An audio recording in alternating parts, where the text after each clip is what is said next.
Welcome guys my YouTube channel keep learning. आज हम 10th class का फर्स्ट चैप्टर देख रहे हैं। फर्स्ट चैप्टर का एक पार्ट अपलोड हो चुका है, ये सेकंड पार्ट है। तो इसमें हम देखेंगे रासायनिक अभिक्रियाओं के प्रकार, केमिकल रिएक्शन कितने टाइप की होती हैं, टाइप ऑफ केमिकल रिएक्शन। तो सबसे पहले हम लेंगे संयोजन अभिक्रिया। संयोजन अभिक्रिया, इसमें एक एक्सपेरिमेंट आपको दिखाया गया है। एक बीकर लिया गया है, इसमें कैल्शियम ऑक्साइड यानी जो चूना, बुझा हुआ चूना होता है वो लिया गया है। बिना बुझा हुआ चूना लिया गया है, कैल्शियम ऑक्साइड बिना बुझा हुआ चूना, और उसमें पानी डाल दिया। पानी डालने के बाद कुछ समय बाद आप देखोगे कि इसमें कुछ आपको बुलबुले नज़र आएंगे। ये बुलबुले, तो ये जो बुलबुले हैं ये आपके कार्बन डाइऑक्साइड के बुलबुले होते हैं। कैल्शियम ऑक्साइड और जल को मिक्स करने पर कार्बन डाइऑक्साइड गैस रिलीज होती है और बनता है आपका कैल्शियम हाइड्रोक्साइड, ये CaOH का होल ट्वाइस। और अगर आप इस बीकर को बाहर से टच करोगे तो आपको ये हल्का सा गर्म महसूस होगा। ठीक है, तो इसमें हमने क्या किया, इस अभिक्रिया में आपने क्या देखा, हमने क्या क्या चीज़ें ली। बिना बुझा हुआ चूना कैल्शियम ऑक्साइड प्लस पानी, और हमें क्या प्राप्त हुआ, बुझा हुआ चूना कैल्शियम हाइड्रोक्साइड, और रिलीज हुई आपकी ऊष्मा।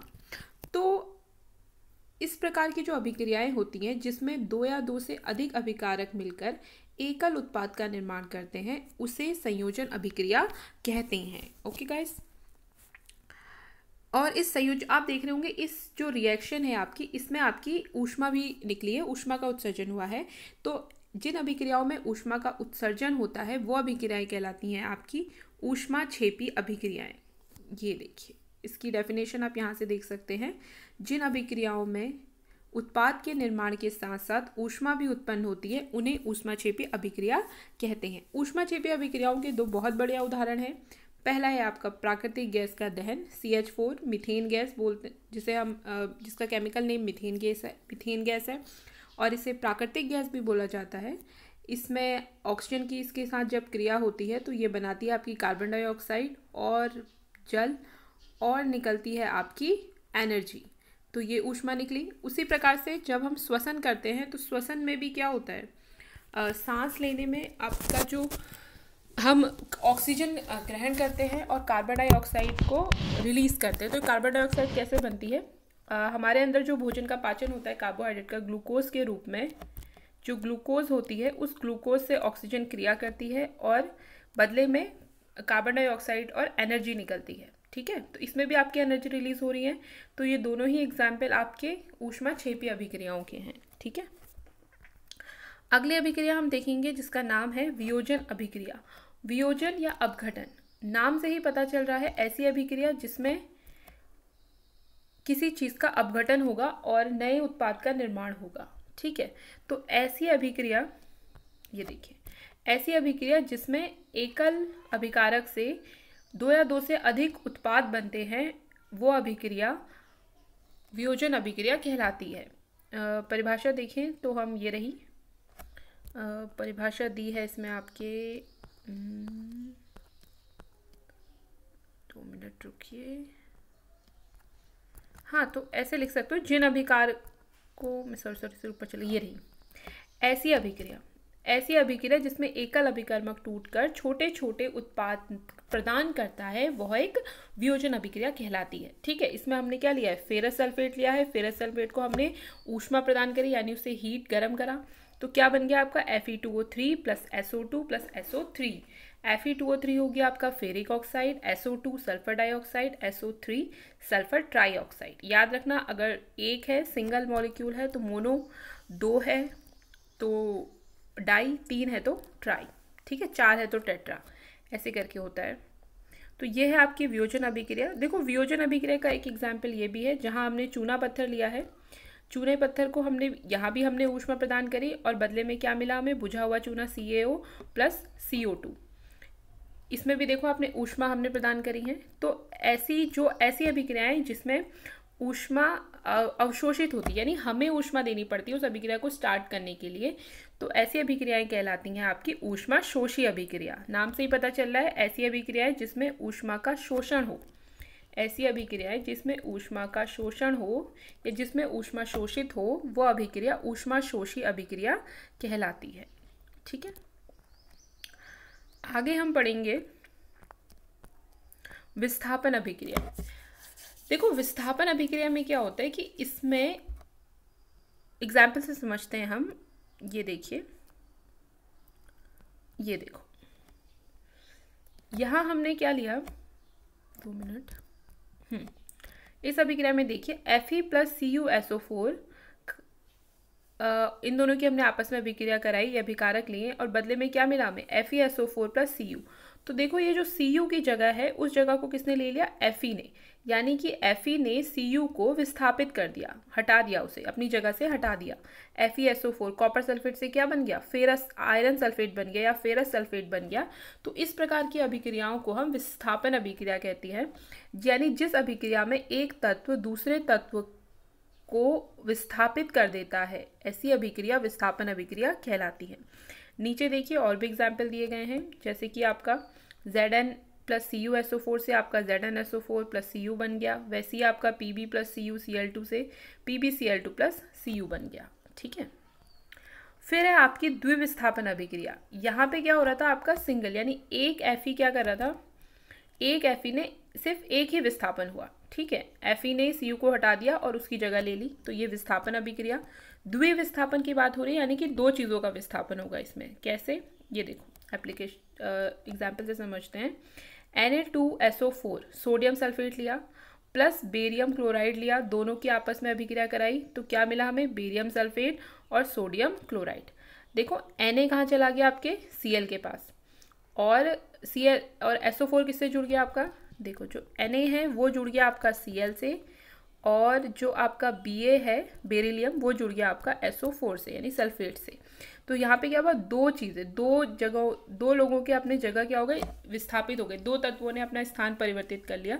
तो इसे हम कहेंगे द्विविस्थापन अभिक्रिया या डबल डिस्प्लेसमेंट केमिकल रिएक्शन। ठीक, तो इसमें आपने इसकी डेफिनेशन याद रखना कि वे अभिकारक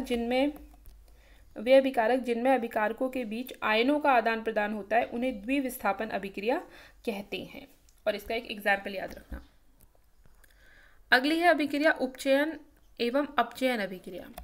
देखो उपचयन और अपचयन अभिक्रिया, उपचयन जो अभिक्रिया है इसे हम ऑक्सीकरण अभिक्रिया भी कहते हैं, ऑक्सीकरण। तो एक तो ये चीज़ याद रखना कि ऑक्सीकरण जो अभिक्रिया होगी, अगर किसी अभिक्रिया में ऑक्सीजन जुड़ रही है, ऑक्सीजन क्या हो रही है, प्लस हो रही है, यानी जुड़ रही है, तो वो कहलाएगी आपकी ऑक्सीकरण अभिक्रिया। ठीक है, और यदि किसी में ऑक्सीजन निकल रही है और हाइड्रोजन जुड़ रही है, ठीक है, या तो ऑक्सीजन निकल रही है या हाइड्रोजन जुड़ रही है, तो ऐसी अभिक्रिया कहलाएगी आपकी अपचयन अभिक्रिया। अब इसके एग्जाम्पल देख लेते हैं। ये देखिए, पहला एग्जाम्पल है आपका Cu प्लस O2, ताप हीट दी हमने उसे। ये देखो, ये देखिए, ये है ना, ये एक हमने ले लिया, नीचे बर्नर ले लिया, एक तिपाई ऐसी होती है आपकी लैब में, आपको स्कूल खुलेगा तो दिखाऊंगी। ये हो गया कॉपर चूर्ण ले लिया और इसको यहाँ से गर्म किया, तो ये क्या बन गया, कॉपर ऑक्साइड, यानी Cu में ऑक्सीजन जुड़ गया। तो ये कैसी अभिक्रिया है आपकी, ऑक्सीकरण अभिक्रिया या उपचयन अभिक्रिया। ठीक है, अब देखो अगली वाली, इसमें क्या हो रहा है, CuO प्लस H2। इसमें क्या हुआ, जो कॉपर ऑक्साइड था उसमें से आपका जो ऑक्सीजन है वो हट गया। ठीक, और हाइड्रोजन आकर, सॉरी, ऑक्सीजन क्या हो गया आपका, हट गया। तो ऐसी अभिक्रिया भी क्या कहलाएगी आपकी,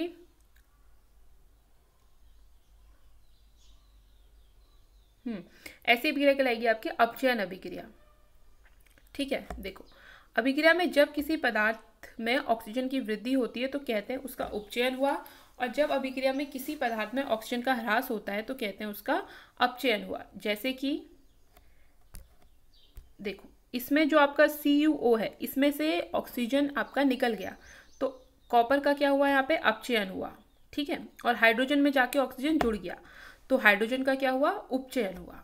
ठीक, ये जो अभिक्रिया है आपकी, ये कहलाती है आपकी उपचयन अपचयन अभिक्रिया, या इसे हम बोलते हैं रेडॉक्स अभिक्रिया, जिसमें आपको दोनों चीज़ें देखने को मिल रही है, अपचयन भी और उपचयन भी। ये देखिए, परिभाषा से समझ जाओ, आ जाएगा अच्छे से। किसी अभिक्रिया में एक अभिकारक उपचयित तथा दूसरा अभिकारक अपचयित होता है तो इन अभिक्रियाओं को उपचयन अपचयन अथवा रेडॉक्स अभिक्रिया कहते हैं, जिसमें आपका उपचयन भी दिखे और अपचयन भी दिखे।